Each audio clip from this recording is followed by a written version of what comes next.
347 species across the galaxy had one simple rule: never go to Earth, not even close, not even accidentally, not even if you were running out of fuel and about to die in the cold vacuum of space. The Galactic Council had made this abundantly clear in Document 42B, subsection 891, paragraph 1547, which, coincidentally, nobody had ever bothered to read.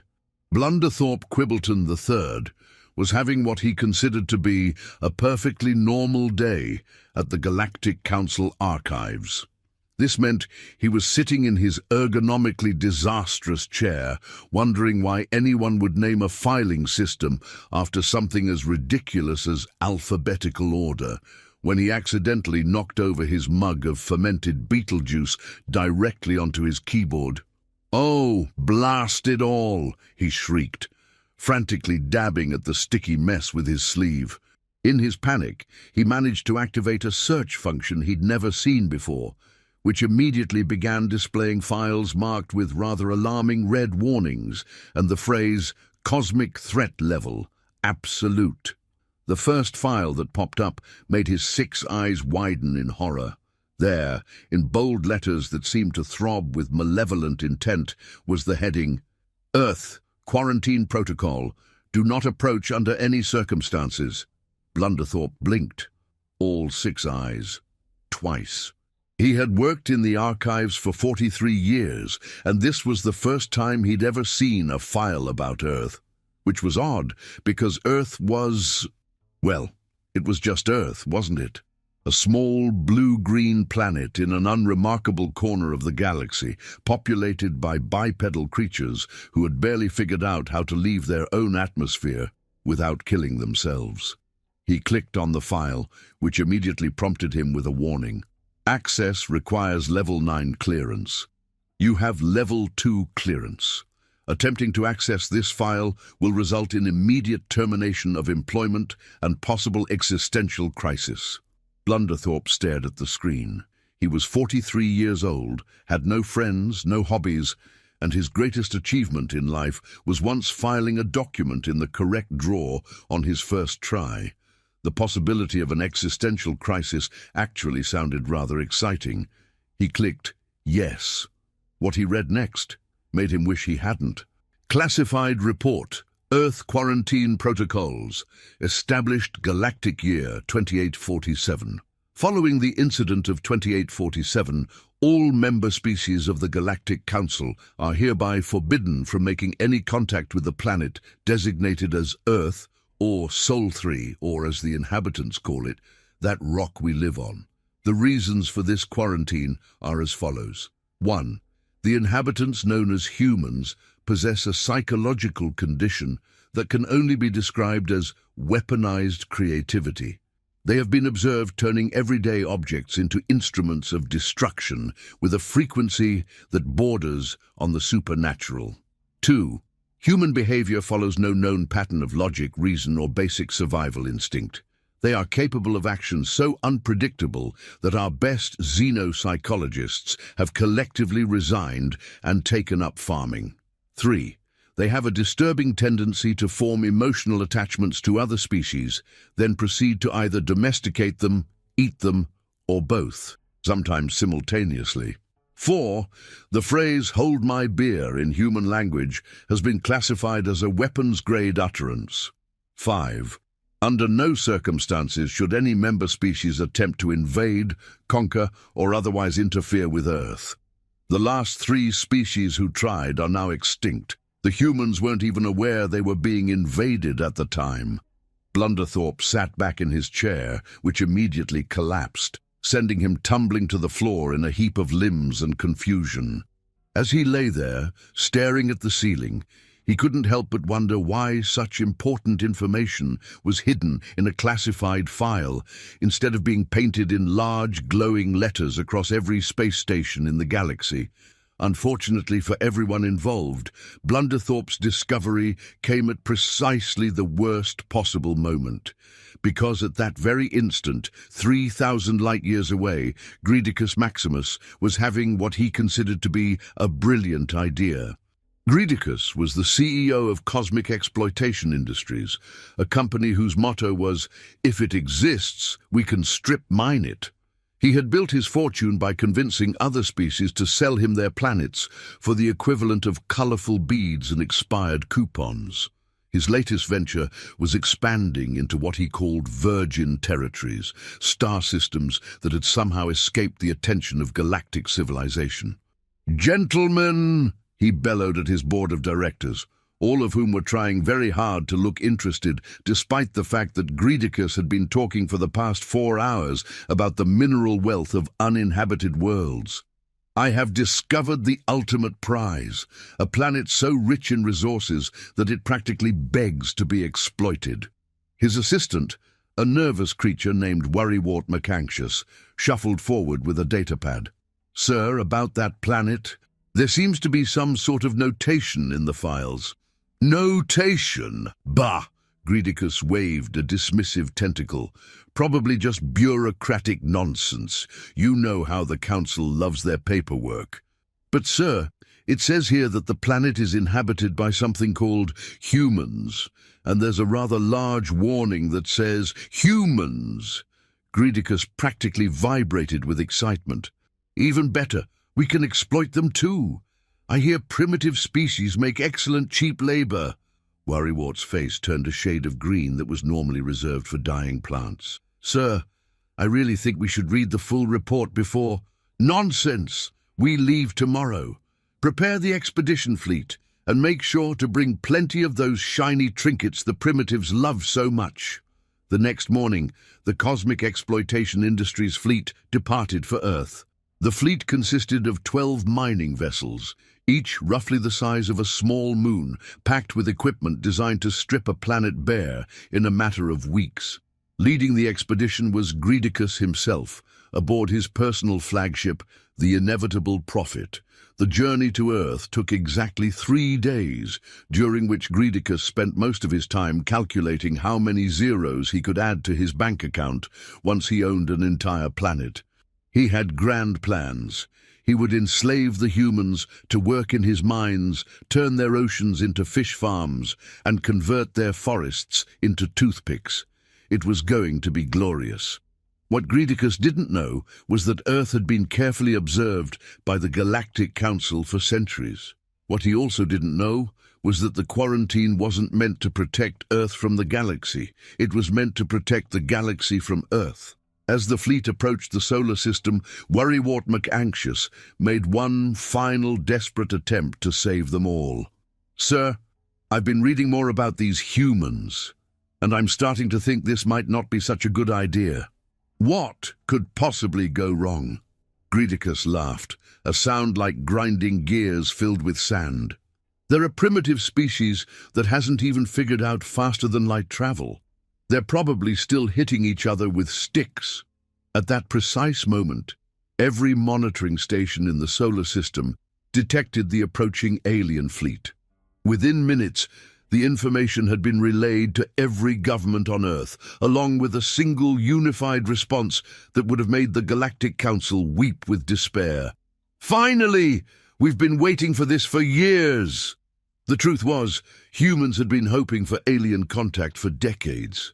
Not because they wanted to join some peaceful galactic community, but because they were running out of things to compete with. They had already divided themselves into countries, then states, then cities, then neighborhoods, then homeowners associations. They had competed in every conceivable sport, including ones that involved hitting small balls with sticks, running in circles for no apparent reason, and seeing who could move heavy objects from one place to another most efficiently. The arrival of aliens was like Christmas morning for a species that had weaponized competition as an art form. "Contact all military forces!" shouted General Bulldozer Jackson, a man whose name was only slightly less intimidating than his reputation. "And get me the President, and the Prime Minister, and that guy who builds rockets for fun. This is what we've been training for." Meanwhile, in his underground bunker, Professor Mad Science Boffington was practically dancing with glee. Aliens, real aliens. Finally, something new to test my inventions on. As the alien fleet entered Earth's atmosphere, Greedicus was feeling quite pleased with himself. The planet looked even more beautiful than he'd imagined. Blue oceans, green continents, white clouds swirling in perfect patterns. It was like a giant juicy fruit just waiting to be devoured. "Perfect!" he announced to his crew. "Land us in the largest population center. We'll make our demands known to their leaders, and they'll surrender immediately. It's standard procedure." "Which population center, sir?" asked his navigator, a creature who looked like a cross between a squid and a filing cabinet. "The biggest one, you fool. The one with the most humans." The navigator consulted his instruments. "That would be Tokyo, sir. Population approximately 37 million. "Excellent. Set us down right in the middle of their city. Make it dramatic." And so it was that 12 alien mining vessels, each the size of a small moon, descended from the sky to land in the middle of Tokyo during rush hour on a Tuesday morning. The first thing that went wrong was that the landing sites Greedicus had chosen were not, in fact, empty spaces suitable for dramatic alien landings. They were, in order, a busy intersection, a baseball stadium during a game, a shopping mall, a school, a hospital, a train station, a fish market, a temple, a love hotel, a karate tournament, a ramen shop, and, most unfortunately, right on top of the headquarters of the Tokyo Metropolitan Government. The second thing that went wrong was that humans, unlike every other species in the galaxy, did not respond to the sight of massive alien spacecraft by screaming in terror and hiding. Instead, they responded by pulling out their phones and filming everything. "Oh my God!" shouted Takeshi Noodleman, a businessman who had been walking to work when a spacecraft landed on his favorite coffee shop. "This is incredible. I'm going to be famous on social media." Within minutes, every social media platform on Earth was flooded with videos of the alien landing.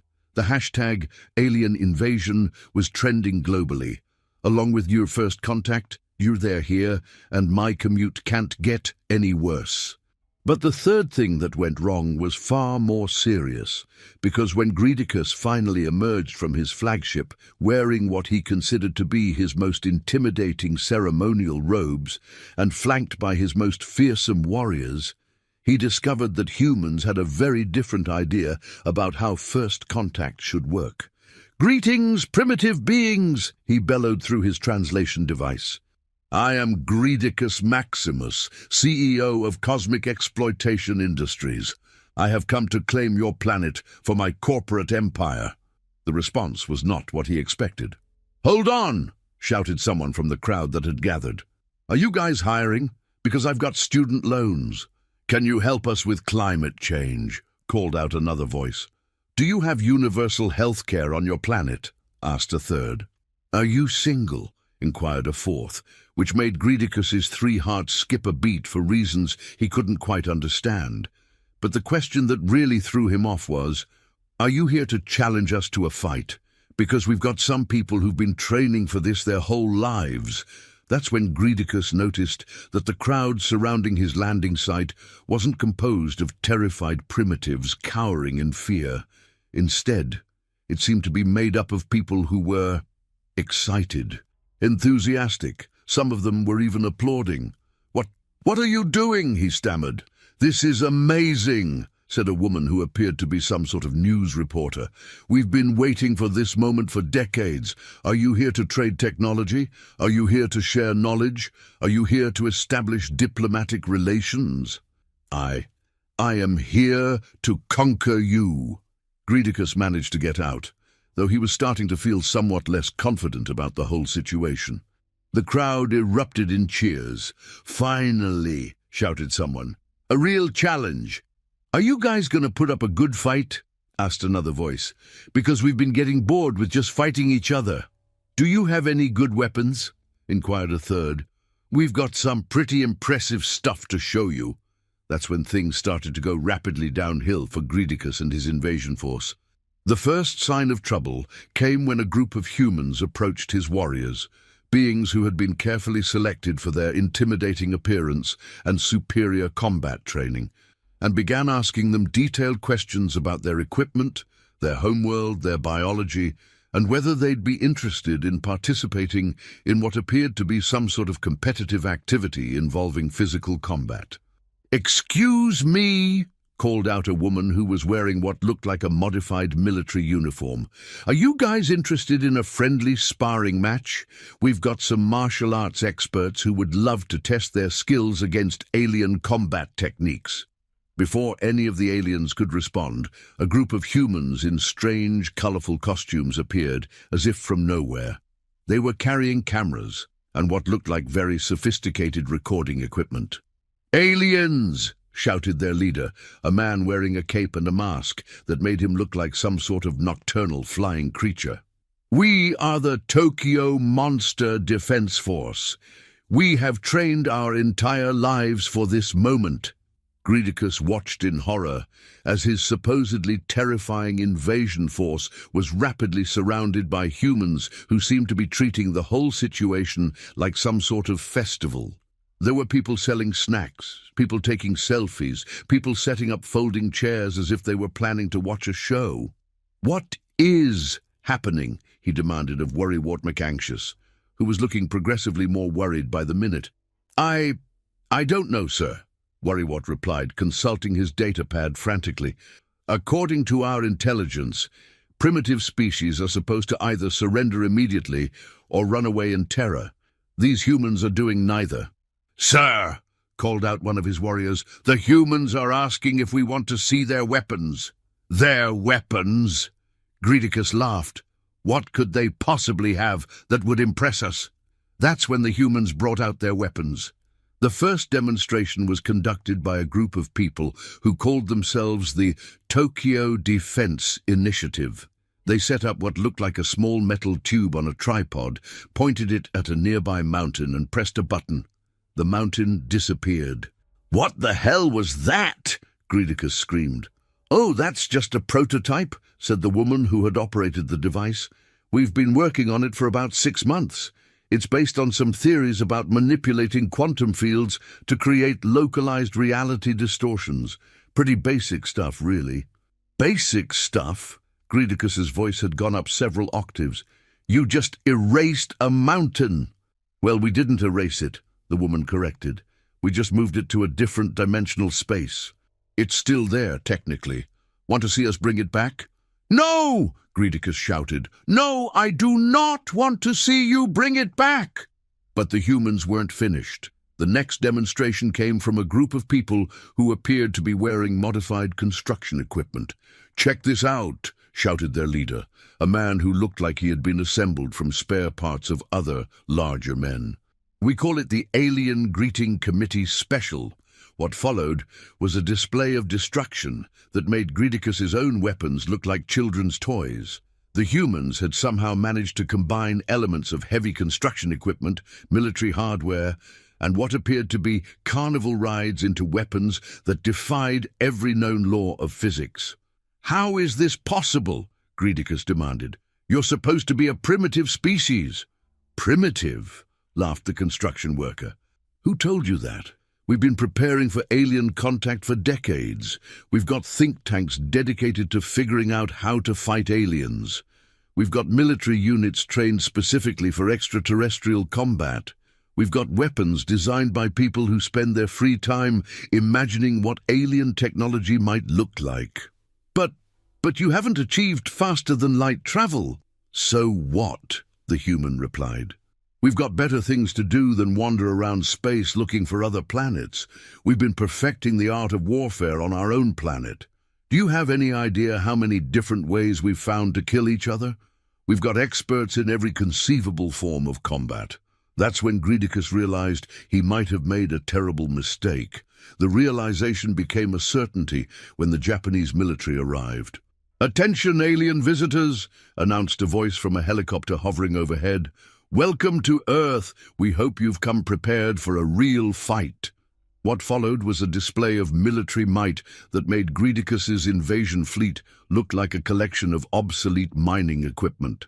The humans had brought tanks that moved like living creatures, aircraft that seemed to bend the laws of aerodynamics, and soldiers who moved with a precision that suggested they had been training for this exact scenario their entire lives.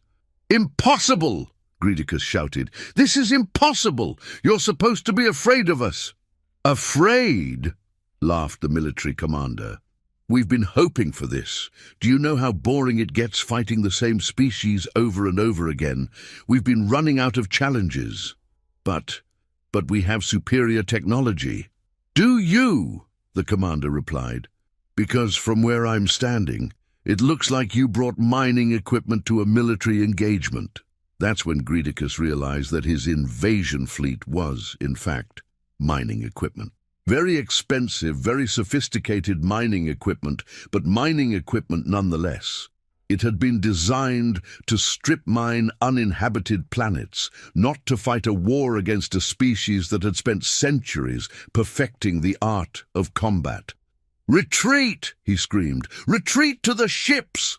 But as his forces began to withdraw, they discovered that the humans had already surrounded their landing sites. Not with military forces, but with what appeared to be vendors selling food, souvenirs, and T-shirts that said, "I survived the alien invasion." "Excuse me," called out a woman selling what looked like grilled meat on sticks. "Would you like to try some yakitori? It's made from chicken. We promise it's not made from any of our defeated enemies." "Defeated enemies?" Greedicus stammered. "Oh, yes," the woman replied cheerfully. "We've been fighting each other for thousands of years. We've gotten quite good at it. But don't worry, we usually don't eat our opponents anymore. That's considered rude in most cultures." "Anymore?" Greedicus's voice had become a high-pitched squeak. "Well, there was that period a few centuries ago when we were still figuring out proper etiquette," the woman explained. "But we've improved significantly since then. Now we usually just defeat our enemies and then make them watch our television shows until they surrender their will to live." That's when Greedicus noticed that several of his crew members were, in fact, watching something on small screens that the humans had given them. They were staring at the screens with expressions of fascination and horror. "What are you showing them?" he demanded. "Game shows," replied a human who appeared to be some sort of entertainment coordinator. "We thought your crew might enjoy seeing how we compete with each other for prizes. This particular show involves contestants answering questions while being subjected to various forms of physical and psychological torture." "Torture? Oh, it's not real torture," the human clarified. "It's just designed to be as humiliating and mentally exhausting as possible. The winner gets a year's supply of instant noodles and a vacation to a resort that may or may not actually exist." Greedicus watched in horror as his crew members became increasingly mesmerized by the human entertainment. Some of them were even starting to cheer for the contestants. "What have you done to them?" he screamed. "We've introduced them to the concept of reality television," the human explained. "It's one of our most effective psychological weapons. We use it to keep our own population distracted from the fact that we're constantly planning new ways to destroy each other." You use psychological warfare on your own species?" "Of course," the human replied. "How else do you think we've managed to become so good at fighting? We've been testing our weapons and tactics on ourselves for centuries. By the time we encounter an alien species, we've already figured out how to defeat creatures far more dangerous than anything you could possibly imagine." "More dangerous than us?" "Oh, much more dangerous," the human said cheerfully. "We've been fighting ourselves for so long that we've developed weapons specifically designed to counter every possible advantage an opponent might have. Speed? We've got weapons that can hit faster opponents. Strength? We've got weapons that can defeat stronger opponents. Intelligence? We've got weapons that can outsmart smarter opponents. But what about superior technology?" "Superior technology," the human laughed. "We've spent centuries developing weapons specifically designed to defeat opponents with superior technology. We call it asymmetric warfare, and we've gotten very good at it. That's when Greedicus realized that the humans weren't just prepared for alien invasion, they had been actively hoping for it. They had spent centuries developing strategies, weapons, and tactics specifically designed to fight opponents who were stronger, faster, smarter, and more technologically advanced than they were. They had turned warfare into an art form, and they had been practicing on each other for thousands of years. "Retreat!" he screamed again. "Everyone back to the ships, we're leaving." But as his forces began to withdraw, they discovered that the humans had already begun studying their technology. Groups of people in white coats were surrounding the alien vehicles, taking detailed measurements and asking questions that demonstrated a disturbing understanding of advanced engineering principles. "Fascinating," said a woman who appeared to be some sort of scientist. "This propulsion system is based on manipulation of gravitational fields. We had theorized about this possibility, but we never imagined it could be implemented so elegantly. You understand our technology." "Of course," the scientist replied. "We've been speculating about alien technology for decades. We've got entire research institutes dedicated to figuring out how extraterrestrial civilizations might have solved various engineering problems. But this is advanced technology that took our civilization thousands of years to develop." "So?" the scientist shrugged. "We've been developing technology for thousands of years too. Just because we haven't figured out faster than light travel doesn't mean we're stupid. We've been focusing on other things." "What other things?" "Oh, you know," the scientist said casually. "Better ways to kill each other, mostly. But also really good food, entertainment that can drive you insane, and weapons that can destroy entire continents without leaving any radiation behind. Weapons that can destroy continents. Well, we try not to use those ones," the scientist explained. "They're mostly for special occasions. But we've got plenty of smaller weapons that are just as effective for dealing with individual opponents." That's when Greedicus noticed that his crew members were being systematically challenged to various competitions by the humans. Some were being invited to participate in what appeared to be athletic contests, others were being challenged to intellectual games, and still others were being asked to sample various foods that seemed to be causing violent physical reactions. "What are you doing to my crew?" he demanded. "We're testing them," replied a human who appeared to be some sort of coach or trainer. "We want to see what aliens are capable of. So far, your people seem to be pretty good at running away, but they're not very good at fighting." "Not very good at fighting?" "Well, they're not bad," the human clarified, "but they're not very creative. They seem to rely entirely on their technology instead of developing their own natural abilities. It's like they've forgotten how to fight without weapons. We have superior weapons." "Sure, but what happens when you don't have them?" the human asked. "What happens when you're forced to fight with just your natural abilities? What happens when you have to be creative?" That's when Greedicus realized that humans didn't just have superior weapons. They had developed superior tactics, superior strategy, and superior adaptability. They had spent centuries learning how to fight under any circumstances, with any weapons, against any opponents. They had turned survival into a competitive sport. "Everyone back to the ships!" he screamed. "We're leaving right now!" But as his forces began to retreat, they discovered that the humans had already begun to follow them, not aggressively, but with what appeared to be genuine curiosity and enthusiasm. "Wait!" called out a human who seemed to be some sort of diplomat. "Don't leave yet. We haven't had a chance to show you our hospitality." "Hospitality?" Greedicus squeaked. "Of course," the diplomat replied. "It's traditional for us to entertain our guests. We've prepared a special demonstration of our cultural achievements." That's when the humans began to demonstrate their culture. The first demonstration was music. The humans had assembled what appeared to be a small orchestra, and they began to play what they called heavy metal.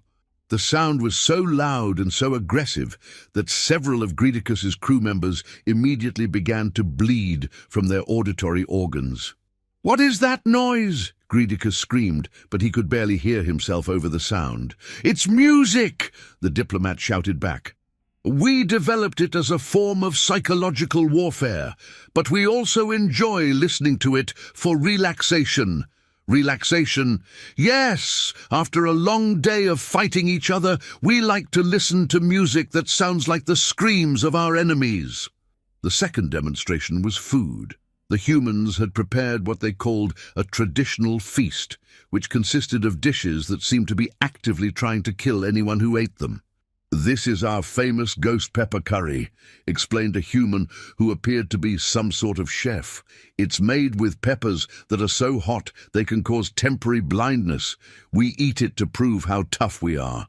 "Why would you eat something that causes blindness?" "For fun," the chef replied. "We also have this dish made from a fish that's poisonous if you prepare it wrong. One mistake and you die horribly. But if you prepare it right, it's delicious. You eat poisonous fish for entertainment." "Oh, that's nothing," the chef laughed. "We also have this drink made from fermented plant matter that causes temporary brain damage. We consume it in large quantities during social gatherings." The third demonstration was sports.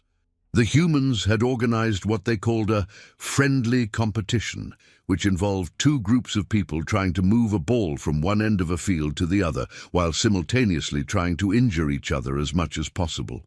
"This is rugby," explained a human who appeared to be covered in mud and blood.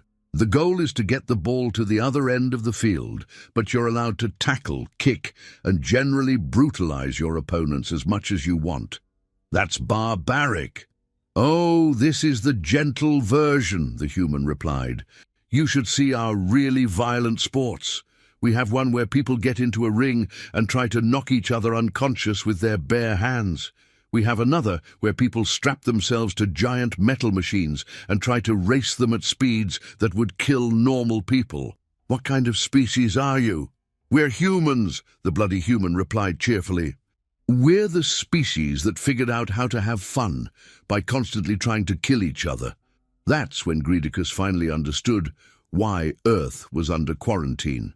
The humans weren't dangerous because they had superior technology. They weren't dangerous because they were stronger or smarter than other species. They were dangerous because they had spent their entire evolutionary history competing with each other in increasingly creative and brutal ways. They had turned violence into entertainment, survival into sport, and warfare into art. They had developed weapons, tactics, and strategies specifically designed to defeat opponents who were superior to them in every measurable way. And they genuinely enjoyed doing it. "Retreat!" he screamed one final time. "Everyone to the ships! We're leaving this planet immediately!" But as his forces began their final retreat, they discovered that the humans had one more surprise waiting for them. "Wait!" called out a human who appeared to be some sort of government official. "You can't leave yet. We haven't finished processing your paperwork." "Paperwork?" "Of course," the official replied. "You can't just land on Earth without going through proper immigration procedures. We need to check your passports, verify your visas, and make sure you're not carrying any illegal substances. We're invaders. We don't have passports." "Oh, that's a problem," the official said, consulting a clipboard. "Illegal entry into Earth is a serious offense. We'll need to detain you until we can sort this out." "Detain us?" "It's just standard procedure," the official explained. "Don't worry. Our detention facilities are quite comfortable. We'll provide you with food, shelter, and entertainment while we process your case." "What kind of entertainment?" "Oh, reality television mostly," the official replied. "We found that most illegal aliens become much more cooperative after watching a few hours of our game shows." That's when Greedicus realized that the humans had somehow managed to turn their entire invasion into a bureaucratic nightmare. They had transformed a military conquest into a legal proceeding, complete with paperwork, procedures, and penalties for non-compliance. "Forget the paperwork!" he screamed. "We're leaving!" But as his forces tried to board their ships, they discovered that the humans had already begun to help them with their departure. Groups of people were offering to carry their equipment, provide them with supplies for the journey, and even give them detailed directions to the nearest inhabited systems. "You'll want to avoid the Rigel system," advised a human who appeared to be some sort of travel agent. "They're having a civil war right now, very messy, but the Centauri system is lovely this time of year." "We also packed you some snacks for the trip," added another human, handing Greedicus a large bag. "It's mostly dried fruit and nuts, but we included some of our special beef jerky. It's made from cows that we've been breeding specifically for their aggressive tendencies." "Aggressive cows?" "Oh, yes," the human replied. "We've been selectively breeding all of our food animals to be as violent as possible. It makes them taste better. We've got chickens that can kill a man with their bare claws, pigs that can chew through steel, and fish that can survive for hours out of water just to bite their attackers. You've weaponized your food." "Well, we've weaponized everything else," the human explained. "Why not food too?" As Greedicus's fleet finally managed to escape Earth's atmosphere, he found himself receiving constant radio transmissions from the planet below. The humans were offering to establish trade relationships, cultural exchange programs, and something called interstellar tourism packages. "Come back soon," came one transmission. "We've got theme parks specifically designed for alien visitors. We guarantee you'll have an experience you'll never forget." "We also have educational programs," came another. "We can teach you everything you need to know about human culture, including our most effective military strategies. And don't forget our entertainment industry," came a third. "We can provide you with hours of human television programming that will give you nightmares for years." By the time Greedicus's fleet reached the edge of the solar system, half of his crew had suffered complete nervous breakdowns, and the other half were begging to go back to Earth because they had become addicted to human entertainment. "Sir," said Worrywart McAnxious, who was now living up to his name more than ever, "I think we need to report this to the Galactic Council immediately." "Narrated. Report what?" Greedicus demanded. "That we were defeated by a species that treats warfare like a hobby? That we were outgunned by people who consider violence to be a form of recreation? That we were outmaneuvered by creatures who have spent centuries perfecting the art of killing each other for fun? Well, yes, sir. Who would believe us?" As it turned out, the Galactic Council would believe them, because they had been receiving similar reports for the past several hours. Every monitoring station within 100 light-years of Earth had detected the invasion attempt, and they had all been watching in horror as the humans systematically dismantled Greedicus's forces without even breaking a sweat. "Emergency session!" announced Council Chairman Panic Button McFlailarms. "We have a Code Red situation. Someone has violated the Earth quarantine." The emergency session was attended by representatives from every major species in the galaxy, all of whom had been following the events on Earth with growing alarm. "Gentlemen," announced the chairman, "the worst has happened. A corporate expedition has made contact with the humans." The chamber erupted in chaos. "Which company was it?" demanded Ambassador Terrified McWorryface from the Dread Nebula. "Cosmic Exploitation Industries," the chairman replied, "led by Greedicus Maximus." "That idiot!" screamed Representative Fearful McPanicpants from the Anxiety Cluster. "We told him never to go near Earth." "Did anyone explain to him why we quarantined the planet?" asked Delegate Nervous McFrightful from the Paranoia Sector. "The information was classified," the chairman replied. "Only Level 9 personnel were supposed to have access to the Earth files." "Well, obviously someone didn't get the memo," shouted Ambassador Terrified McWorryface. That's when Blunderthorpe Quibbleton III raised his hand nervously from the back of the chamber. Excuse me, but I might have accidentally leaked the file." The entire chamber fell silent. Every eye in the room turned to stare at Blunderthorpe, who was slowly turning a shade of purple that was normally reserved for overripe fruit. "You did what?" the chairman screamed. I spilled beetle juice on my keyboard and accidentally accessed the Earth files," Blunderthorpe stammered, "but I only read them because I was curious about why there was such a big warning." And then what happened? Well, I might have mentioned it to my cousin, who works in shipping manifests. And he might have mentioned it to his friend who works in corporate intelligence. And she might have sold the information to cosmic exploitation industries. The chamber erupted in pandemonium. Representatives were shouting, waving their appendages, and in at least 3 cases, fainting dramatically. "Order! Order!" the chairman bellowed. "We need to focus on damage control. What's the current status of the human planet?" "According to our monitoring stations," reported intelligence officer Disastrous McBadnews, "the humans have completely neutralized the invasion force and are currently trying to convince them to stay for something called a cultural exchange program." Cultural exchange. Apparently the humans want to teach the aliens about their way of life, Officer McBadnews continued. "Our sensors are detecting massive energy readings from what appear to be cooking demonstrations."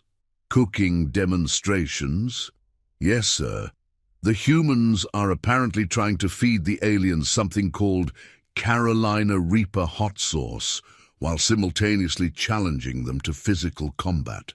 How are the aliens responding? Most of them are crying, sir. The ones who aren't crying are begging to be taken prisoner. Oh, that's when the emergency broadcasts from Greedicus's fleet began arriving at the Galactic Council headquarters. "Mayday! Mayday!" came Greedicus's voice, high-pitched and panicked. "This is Cosmic Exploitation Industries Fleet 1. We are requesting immediate emergency extraction." "Fleet 1, this is Council Control," responded the communications officer. "What is your status?" Our status is that we've been defeated by a species that uses warfare as entertainment. They've got weapons that can erase mountains. They've got soldiers who've been training to fight aliens their entire lives.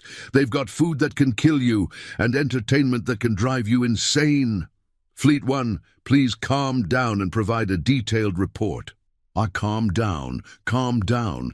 They invited us to dinner and served us something called sushi that's made from raw fish. Then they challenged us to a drinking contest using a liquid that they admitted was poisonous. Then they wanted to show us their martial arts, which apparently involves breaking things with their bare hands. Fleet 1, are you saying the humans were hostile? Hostile? No! They were friendly. That's what made it so terrifying. They were trying to be nice to us while simultaneously demonstrating all the different ways they could kill us. The communications officer looked at the chairman, who was now the same color as Blunderthorpe had been earlier. Fleet 1, what is your current location? We're approximately 50 light-years from Earth and moving away as fast as possible, Greedicus replied. But, sir, they're following us. Following you. Not aggressively. They keep sending us radio transmissions, asking if we want to come back for their cultural festival. They say they've prepared special demonstrations of something called extreme sports and competitive eating. What's competitive eating? I don't know, and I don't want to find out. That's when the council received another transmission, this one directly from Earth. "Hello there," came a cheerful human voice. "This is Earth Ground Control. We're trying to reach the Galactic Council." The communications officer looked at the chairman, who nodded grimly. "This is Galactic Council Control," the officer replied. "Who am I speaking with?" "This is Ambassador Diplomatic McFriendly from the Earth Welcome Committee. We wanted to thank you for sending us our first official alien visitors. They were absolutely delightful." You enjoyed the invasion?" "Invasion?" The human laughed. "Oh, is that what that was? We thought it was a cultural exchange. Though I have to say, your people seemed a bit unprepared for our hospitality." "What do you mean?" "Well, they seemed terrified of our food, confused by our entertainment, and completely overwhelmed by our sports. Don't they have competitive activities on their planets?" Not like yours," the communications officer admitted. "That's a shame," the human replied. "Competition is what makes life interesting. Speaking of which, we'd like to formally invite the Galactic Council to send a diplomatic mission to Earth.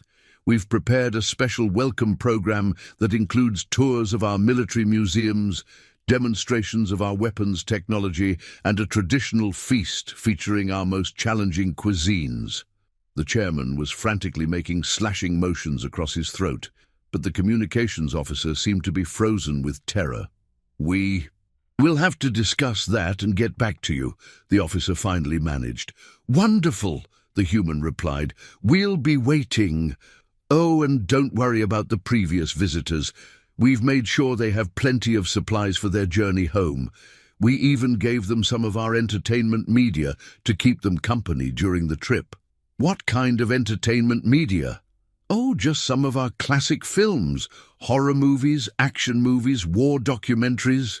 The usual. We thought they might enjoy learning about human culture. After the transmission ended, the council chamber remained silent for several minutes. Did they just say they gave the aliens horror movies? Asked Ambassador Terrified McWorryface. I think they did, the chairman replied weakly.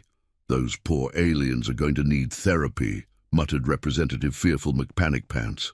That's when they received another transmission from Greedicus's fleet. Council control, came Greedicus's voice, even more panicked than before. The humans gave us some of their entertainment media. We heard, the communications officer replied. What's the problem? We watched one of their movies. It was called Die Hard. It's about one human fighting an entire group of enemies in a building. That doesn't sound too bad. He wins!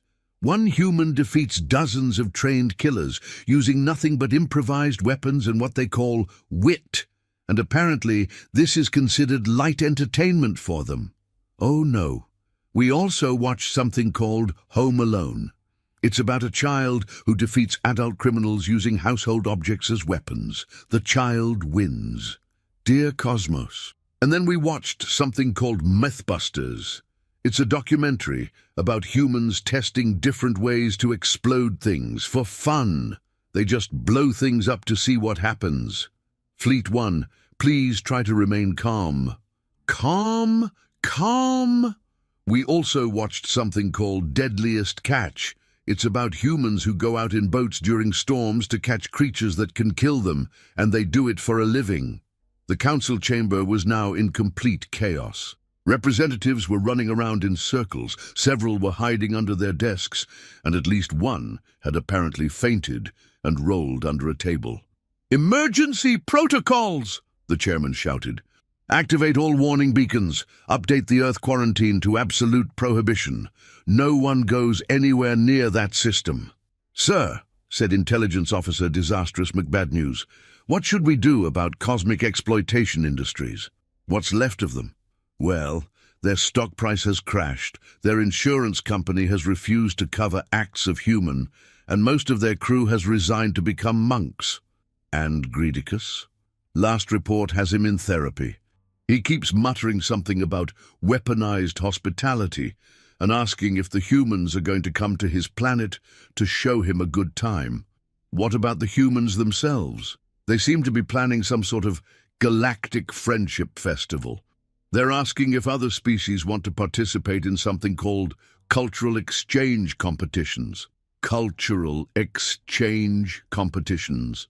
Apparently, they want to see how other species handle their food, their entertainment, and their sports. They're offering prizes. What kind of prizes? Survival. The chairman collapsed into his chair, which immediately broke under the stress. As he lay on the floor, surrounded by the wreckage of his furniture, he made a decision that would affect the entire galaxy. New protocol, he announced from the floor. The Earth quarantine is hereby upgraded to never under any circumstances, for any reason, even if the universe is ending status. Any species that even thinks about going to Earth will be immediately expelled from the Galactic Council. What if they ask for help? Asked Ambassador Terrified McWorryface. We don't help them. We stay as far away from Earth as possible and hope they don't notice us. But sir, said Delegate Nervous McFrightful, what if they develop faster-than-light travel? The entire chamber fell silent. This was a possibility that no one had wanted to consider. If they develop faster-than-light travel, the chairman said slowly, then we're all doomed. The humans will come looking for us, and they'll want to make friends. What's wrong with making friends? Asked a young representative who was clearly new to the council. What's wrong with making friends?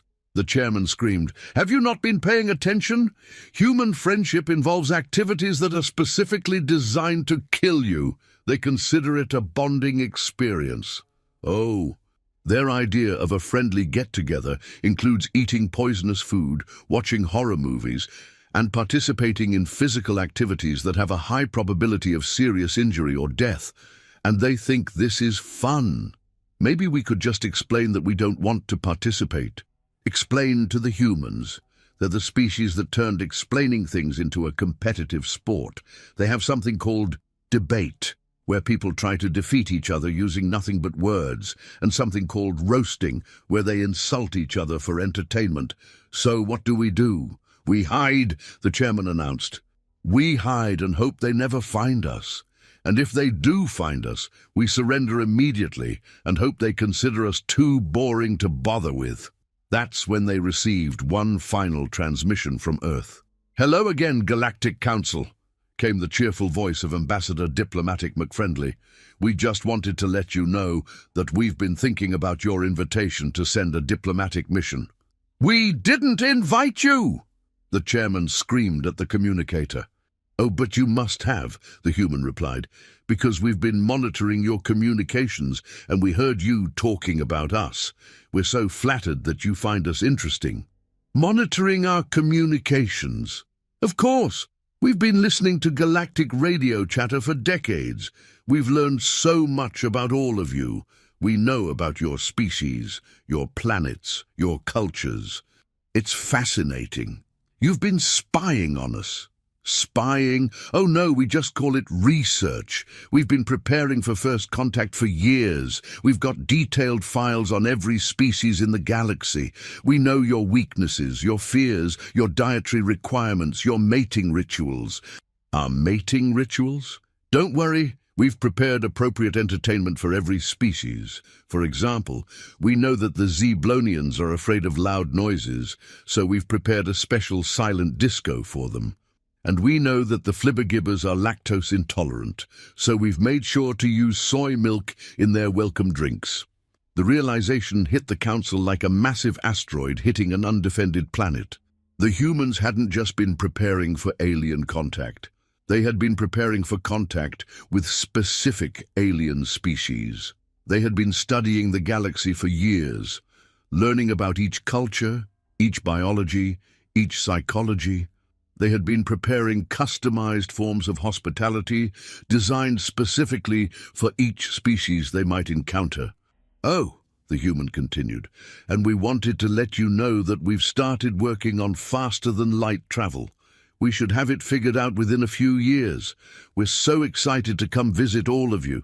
Faster-than-light travel?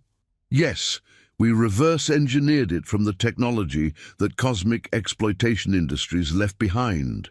It was really quite simple once we understood the basic principles. We've already started building our first interstellar friendship ships. Friendship ships. Well, that's what we're calling them. They're designed to carry diplomatic missions, cultural exchange programs, and friendship festivals to every inhabited planet in the galaxy. We can't wait to share human culture with everyone. The transmission ended, leaving the council chamber in absolute silence. Chairman, said Intelligence Officer Disastrous McBadnews, what are your orders?